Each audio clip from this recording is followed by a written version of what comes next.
A recent Bloomberg report showed that it's past the time to remove Russia's ceiling on oil prices. Well, Shimon, the fact here is that it is not working as of now, and even worse, it increases the chance of an environmental catastrophe. Let's now take a look at this next report to understand the Russian price cap policy and its impact so far. Take a look. The price of Russian oil was capped at $60 per barrel in December by the group of 7 countries. Customers may still choose to pay extra, but then they need to have access to essential services provided by companies based in the signatory nations. The European-based tanker fleet, which includes ships owned in Greece and Cyprus, and the best insurance against risks like crashes and spills are 2 examples. Refined product prices were also capped in February. The goal was to keep Russian oil flowing but reduce Kremlin revenue by negotiating cheaper prices.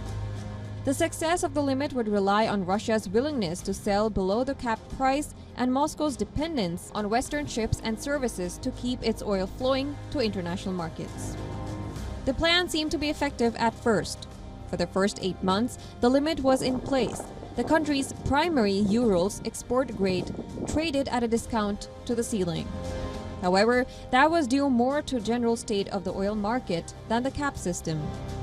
The value of Russian crude has increased in tandem with rising oil prices worldwide in recent months.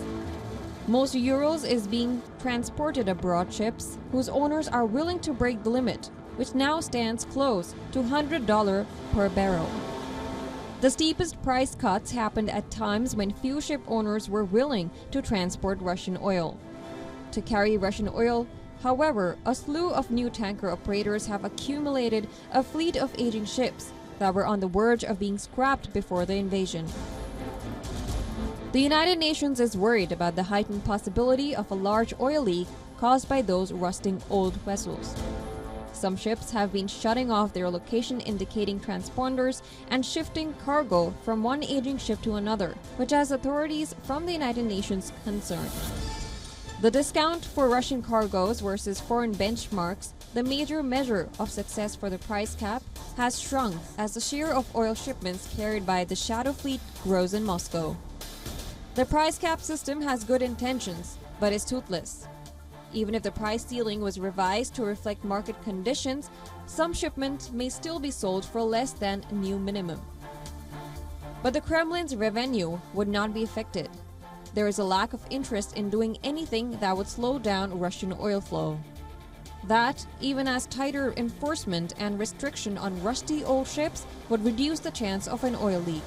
This is not surprising, given that the price of oil has risen to around $95 per barrel, a gain of approximately 27% since the end of June.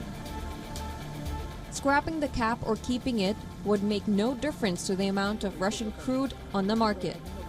It will flow just as it has done since the war in Ukraine began. Bureau Report, WION World is One.